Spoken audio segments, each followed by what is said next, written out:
sejahtera, selamat berjumpa kembali bersama Miss Irma dalam pelajaran kimia. Khususnya di final 2 ini, kita akan memasuki topik baru, yaitu bab 6 tentang stoikiometri.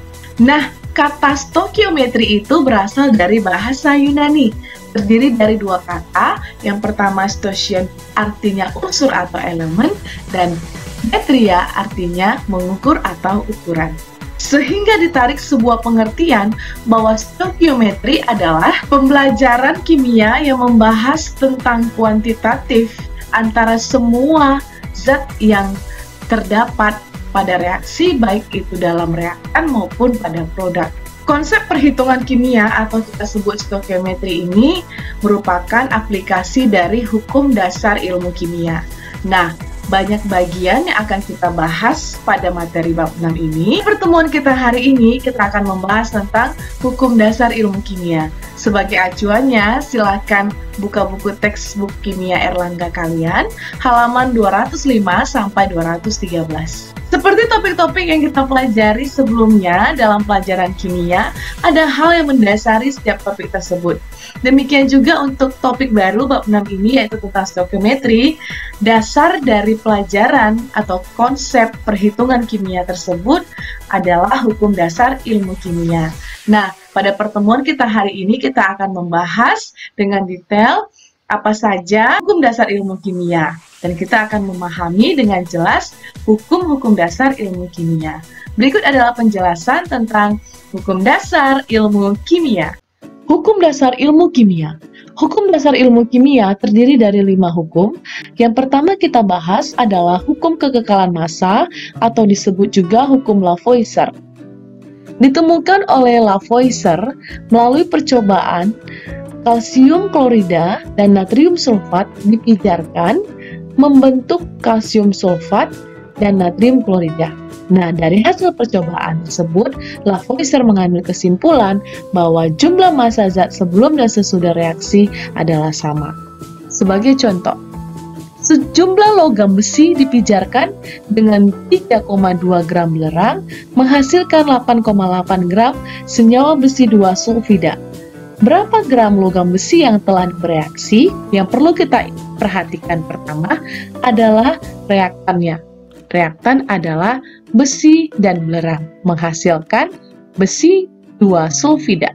Nah, sehingga kita kembali lagi ke dasar hukumnya bahwa massa zat sebelum dan sesudah reaksi adalah sama.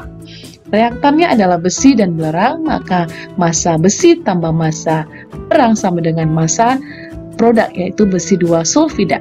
Diketahui massa belerang dan massa besi 2 sulfida. Nah, untuk memperoleh massa besi adalah tinggal kita kurangi massa besi 2 sulfida 8,8 gram dikurang massa belerang 3,2 gram. Diperolehlah hasilnya massa besi 5,6 gram. Hukum kedua adalah hukum perbandingan tetap atau disebut juga hukum Proust. Ditemukan oleh Proust melalui percobaan dilakukan, ditarik kesimpulan bahwa suatu senyawa kimia terdiri dari unsur-unsur dengan perbandingan massa yang selalu tepat sama atau tetap. Dengan kata lain, setiap sampel suatu senyawa memiliki komposisi unsur-unsur yang tetap. Sebagai contoh, senyawa besi 2 sulfida terbentuk dari unsur besi dan unsur belerang dengan perbandingan Fe banding S sama dengan 7:4. Untuk membentuk senyawa besi 2 sulfida dengan massa 100 gram, berapa gram besi dan berapa gram belerang yang diperlukan? Nah, ingat, berdasarkan hukum Proust bahwa perbandingan unsur-unsur penyusunnya adalah tetap. Maka kita selesaikan melalui pembahasan berikut. Terlebih dahulu kita tulis perbandingan unsur besi dan belerang 7:4. Nah, untuk mencari unsur besi, massa unsur besi, maka perbandingan besi dibagi dengan totalnya, ya, total ini sebagai besi 2 sulfida. Nah, perbandingannya adalah 11, 7:11 kali 100. 100 gram ini adalah massa besi 2 sulfida. Nah, diperolehlah hasilnya 64 gram. Demikian juga untuk sulfur, perbandingannya adalah 4/11 kali 100, 36 gram. Jadi yang diperlukan untuk membuat senyawa 2-sulfida seberat 100 gram adalah besi 64 gram dan sulfur 36 gram. Ini berdasarkan perbandingan yang tepat.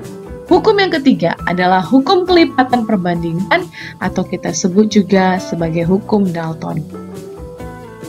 Berdasarkan tabel percobaan Dalton tersebut, di mana terdapat dua jenis senyawa, nitrogen monoksida dan nitrogen dioksida, yang terbentuk dari dua unsur yang sama, ya, tersusun dari unsur yang sama yaitu nitrogen dan oksigen.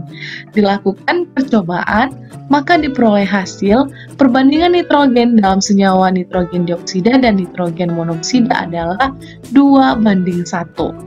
Sehingga ditarik kesimpulan bahwa apabila dua jenis unsur bergabung membentuk lebih dari satu macam atau satu jenis senyawa, maka perbandingan massa unsur dalam senyawa-senyawa tersebut merupakan bilangan bulat sederhana.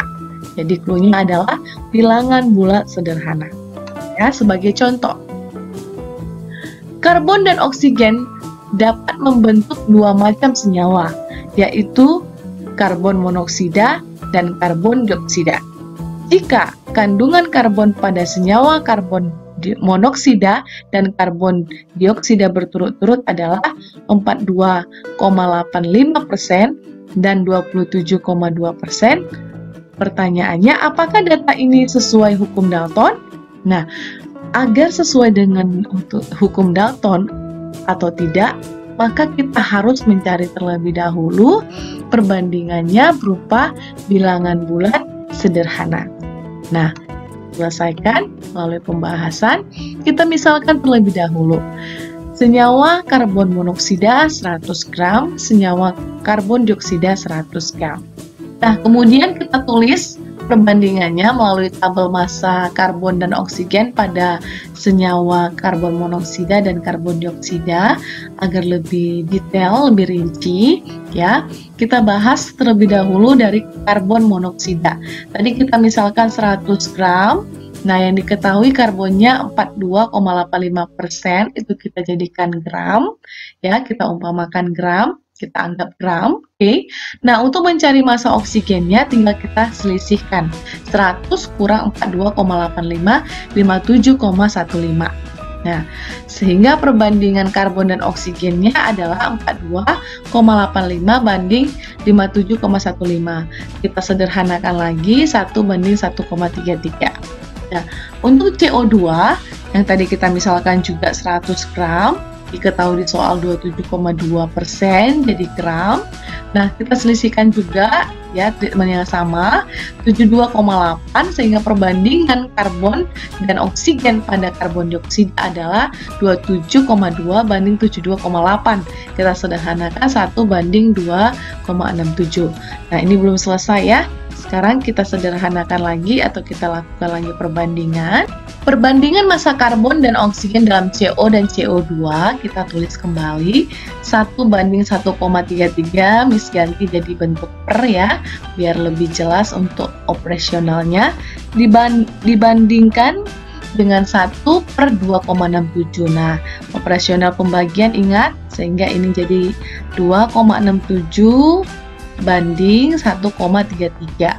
Nah, kita sederhanakanlah ini, didapat hasilnya 2:1. Perbandingan massa karbon dan oksigen dalam kedua senyawa adalah bulat sederhana, bilangan bulat sederhana, sesuai dengan hukum Dalton, sehingga jawabannya adalah sesuai ya. Yang keempat, hukum perbandingan volume atau hukum Gay-Lussac. Ditemukan oleh Gay-Lussac, yaitu pada suhu dan tekanan yang sama, volume gas-gas yang bereaksi dan volume gas-gas hasil reaksi atau produk berbanding sebagai bilangan bulat dan sederhana.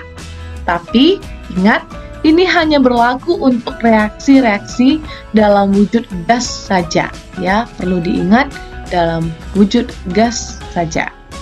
Sebagai contoh, sebanyak 50 ml gas dinitrogen pentaoksida terurai menjadi 100 ml gas nitrogen dioksida dan 25 ml gas oksigen. Nah, di sini terdapat suhu dan tekanan yang sama. Pertanyaan yang pertama, apakah hasil percobaan tersebut memenuhi hukum perbandingan volume? Yang kedua, berapa banyak gas nitrogen dioksida dan oksigen yang dapat dihasilkan jika diketahui 0,4 liter gas dinitrogen pentaoksida terurai? Kita bahas bagian pertama, perbandingan volume gas-gas yang terlibat itu harus bilangan bulat agar sesuai dengan perbandingan volume. Kita tulis terlebih dahulu gas dinitrogen pentaoksida 50 ml, gas nitrogen dioksida 100 ml, gas oksigen 25 ml. Kita sederhanakan menjadi 2:4:1. Nah, dari perbandingan yang kita peroleh, maka memenuhi hukum perbandingan volume karena nilai perbandingannya terdapat bilangan bulat dan sederhana. Oke, bagian yang kedua. Untuk mengetahui berapa volume gas NO2 dan oksigen, maka kita tulis perbandingan yang kita ketahui tadi, yang kita sudah tentukan tadi. Dan diketahui 0,4 liter gas nitrogen pentaoksida. Untuk menyelesaikannya, kita gunakan perbandingan. Natrium dioksida perbandingannya 4/2 adalah dinitrogen pentaoksida yang diketahui ya, yang 0,4 liter kali 0,4 liter tadi dihasilkan 0,8 liter. Kemudian untuk volume gas oksigen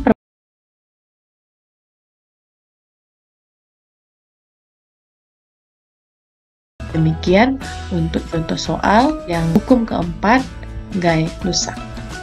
Yang kelima adalah hipotesis Avogadro atau hukum Avogadro yang ditemukan oleh Avogadro, di mana pada suhu dan tekanan yang sama semua gas yang volumenya sama akan mengandung jumlah molekul yang sama pula.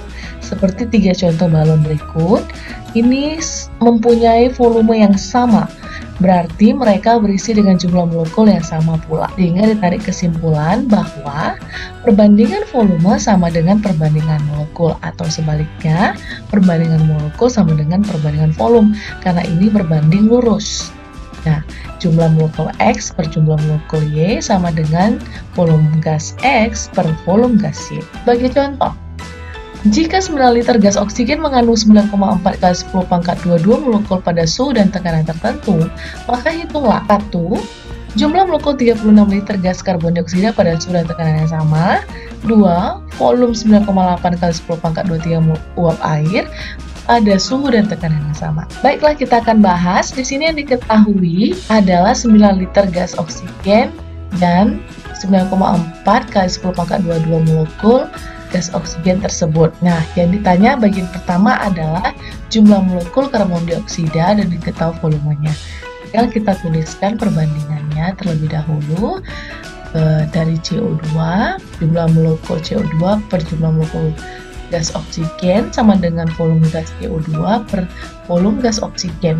Nah, dari perbandingan yang sudah kita tuliskan ini, kita tinggal tulis persamaannya. Yang ditanya jumlah molekul CO2, maka tinggal kita pindahkan ruas menjadi volume CO2 per volume O2 kali jumlah molekul O2. Substitusi bilangannya atau angka yang sudah diketahui, dapat hasilnya 37,6 kali 10 pangkat 22 molekul.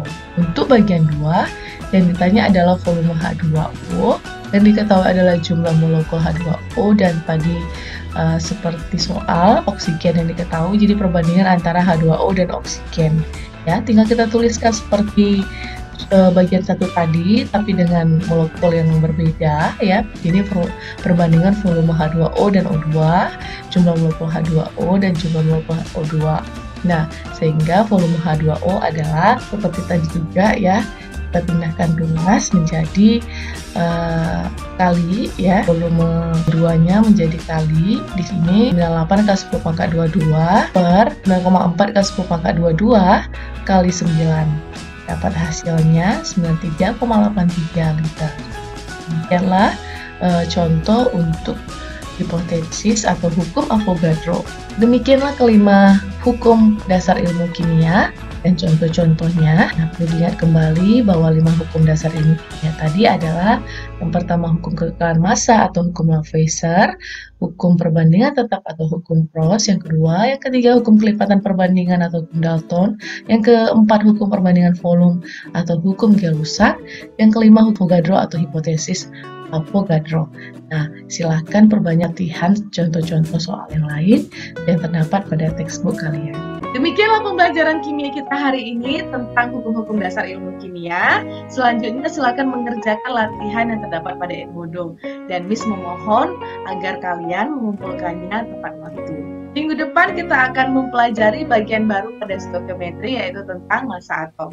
Terima kasih buat perhatian penuh yang telah kalian berikan untuk pembelajaran kimia hari ini. Miss berharap semuanya dapat memahami dengan baik. Namun apabila ada hal yang masih belum dipahami, seperti biasa silakan hubungi Miss Irma secara pribadi melalui WA. Tetap jaga kesehatan, tetaplah semangat belajar. Sampai berjumpa di pertemuan kimia selanjutnya. Bye!